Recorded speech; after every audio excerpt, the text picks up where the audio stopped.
안녕하세요. 대파리닷컴의 대파리입니다. 이번 시간에는 중국 배대지 물류비를 아끼기 위해 바이어가 꼭 알아야 할 것을 정리해보았어요. 항상 하던 이야기 중 하나여서 식상할 수도 있지만 반복해서 알려주지 않으면 그리 묻히기에 다시 한번 알려드리려 합니다. 첫째, 거리 감각. 물류비는 무엇일까요? 화물을 이동시키는 데에 쓰이는 비용이죠. 이동거리가 길면 길수록 물류비가 많이 나오고 짧으면 짧을수록 물류비가 적게 나오는 건 당연한 이치라는 건 누구나 알고 있을 거예요. 화물의 중량, 부피에 따라서도 물류비는 변동되지만요. 우리나라는 사실상 삼면이 바다인 섬 국가이므로 해외 제품을 수입하려면 육로가 아닌 바닷길이나 하늘길로만 운송이 가능합니다. 그래서인지 수입을 하는 화주분들이 중국에서 화물의 이동거리를 계산하는데 어려움을 많이 겪고 있는데요. 중국에서 한국으로 제품을 배송할 때는 크게 보면 세 가지 루트를 거칩니다. 중국 내륙 배송, 공장 배대지 창고, 국제 운송, 중국 수출항 한국 수입항, 한국 내륙 배송, 보세창 고수 입인 주소. 최종적인 물류비는 이 세 가지 상황을 종합하여 결정됩니다. 수입화주는 여러 가지 상황을 고려해서 가장 합리적인 루트를 정해야겠죠. 주요 배대지 업체 소재지, 산둥성, 저장성, 광동성. 둘째, 배송 루트를 정하는 방법. 배송 루트를 따져보기 전에 가장 먼저 해야 할 것은 각 정류장들의 위치를 파악하는 것입니다. 공장의 위치, 배대지 창고의 위치, 수출항의 위치, 수입항의 위치, 보세 창고의 위치, 최종 수령할 주소지.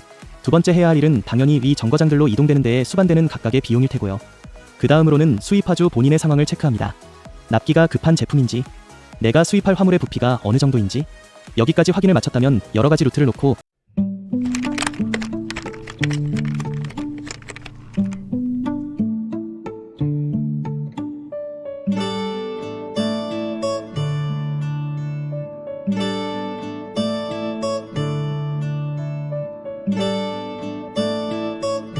이동거리와 비용을 비교해가며 가장 합리적인 선택을 도출해내는 절차가 필요합니다. 공장 배대지 창고. 중국의 공장들은 일반적으로 북부 지역보다는 남부 지역에 많고 해안가보다는 내륙 지역에 많이 포진되어 있습니다. 인건비와 땅값이 저렴하고 상대적으로 열악한 내륙 도시들의 경제를 살리기 위한 정부의 보조금 정책, 제조업하기 좋은 환경 조성 등등 여러 가지 이유가 있겠죠. 반면 중국 배대지 업체의 창고는 대표적으로 두 군데에 많이 있는데 하나는 산동 지역, 예이하이, 청도, 석도 등, 다른 하나는 절강성, 이우, 닝보입니다. 만일 산동 지역의 배대지 업체로 물건을 보낸다면 공장에서 평균 3에서 4일 정도 배송기간이 소요되며 절강성 부근의 업체로 보내면 1에서 2일 정도 소요됩니다. 제품의 크기나 무게에 따라 다르겠지만 비용 또한 차이가 날 테고 절강성으로 받는 게 산둥성 배대지 업체보다는 아무래도 좀 더 저렴하겠죠. 중국 수출항 한국 수입항. 그렇다고 해서 무작정 공장과 가까운 배대지 업체를 선정하면 절대 안 됩니다. 그건 바로 해상 운송거리 때문입니다. 중국으로부터 수입되는 대부분의 화물은 인천항으로 들어옵니다. 일부는 평택항으로 들어가기도 합니다. 인천이든 평택이든 중국의 남부지역 수출항과는 거리가 많이 멀죠. 오히려 산동성의 웨이하이, 청도 등의 항구와 가장 가깝습니다. 선박의 이동거리가 길면 길수록 해상운임은 더욱 높아지므로 이런 경우에는 북부 산동 지역의 항구에서 선적을 하는 게 더 저렴합니다. 심지어는 배대지 업체가 절강성에 있어도 트럭으로 북부 수출항까지 이동하여 선적하는 경우도 매우 많습니다. 한국 보세창고 수령 지주소. 제품이 한국의 보세구역에 입고했다면 보세창고에서 수입화주의 실제 수령 주소지 가는 거리에 따라 국내 운송비가 달라지고 배송기간도 차이가 생깁니다.